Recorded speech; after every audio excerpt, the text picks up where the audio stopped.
সময় কারোর জন্য অপেক্ষা করে না, সময়ের জন্যই মানুষ অপেক্ষা করে। হঠাৎ করে অনেক দিন বৃষ্টি হওয়ার পরে দেখলাম প্রচুর রোদ উঠছে। তো আমি এটাকে ঘুমের অবস্থায় রেখেই আজকে চাদর টাদর আর খাতা টাতা সব কিছু জমায় নিয়েছি, ধুয়ে নিব। সোফার কাপড়গুলো উঠাইছি, ছেলেরও কিছু কাপড় আছে উঠাই নিলাম। তো সবগুলা কাপড় ভিজায় দেখি মাশাল্লাহ 3 বালতি হয়ে গেছে। তো কিছু করার নাই, আমার এরকমই হয়, যখন কাপড় ধুই দেখি অনেকগুলা কাপড় হয়ে যায়। তো মাশাল্লাহ আজকে অনেক রোদ আছে, ধুইয়া দিছি কষ্ট করে, শুকায় গেলেই হয়েছে। কাপড়গুলো ধুইয়া শুকাইতে দিয়া কিন্তু আমি এই বাগানটাও সুন্দর করে পানি দিয়ে ঝাড় দিয়ে নিছি। আর মাশাল্লাহ দেখো কত সুন্দর রোদ, তো এই রোদ দিয়েই শুকায় যাইব কাপড়। আর কাপড় যদি রোদ দিয়ে না শুকায় তাহলে কাপড়ে গন্ধ করে। তো আমরা শহরে যারা থাকি তাদের কিন্তু অনেকের এরকম সুন্দর সুযোগ সুবিধা নাই কাপড় শুকানো। আমার কিন্তু আলহামদুলিল্লাহ জায়গাটা শুকানোর খুবই সুন্দর। তো এই তো রুমে চলে আসলাম, সব কাজকাম শেষ করে নামাজ কালাম পরে এখন দেখি বাজার নিয়ে আসছে, তো একটু গুছিয়ে রেখে দিলাম। আর এটা হচ্ছে রাতের বেলা রান্না করতে। এই তো পাকের ঘরে চলে এসেছি, সবজিগুলো এখন কেটে নিব। আর ওদিকে ডাউল ভাত বসিয়ে দিয়েছি। তো ভাবলাম আজকে সবজিগুলো রান্না করব শুটকি দিয়ে। সব সময় ডাউল দিয়ে রান্না করি, আজকে শুটকি দিয়ে রান্না করব।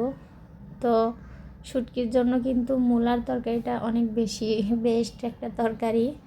তো দিনের মূলা তেমন একটা মজা লাগে না। তো আসসালামু আলাইকুম আমার ভাইয়ারা আপুরা, এই পর্যন্ত যারা আমার ভিডিওটা দেখছো প্লিজ একটা লাইক, একটা কমেন্ট, একটা শেয়ার করে আমার পাশে থেকো। আর আমাকে ভালোবেসে যারা আমার পাশে আছে তাদেরকে অসংখ্য ধন্যবাদ আমার পাশে থাকার জন্য।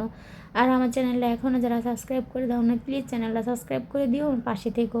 তোমাদের একটা লাইক কমেন্টে ভিডিও বানাতে অনেক বেশি আগ্রহ লাগে। মিলেমিশে এগিয়ে যেতে হবে, কোনো হিংসা মনে রাখলে একদমই এগিয়ে যাওয়া সম্ভব না। তো আমাকে কেন জানি মানুষ ফলো করে আবার আনফলো করে দেয়, এই জিনিসটা আমার অনেক বেশি খারাপ লাগে। তোমাদের কাছে রিকোয়েস্ট করতেছি, তোমাদের যদি ভিডিও ভালো না লাগে দেখতে, সাবস্ক্রাইবারও করো না, আনসাবস্ক্রাইবারও করে দিও না।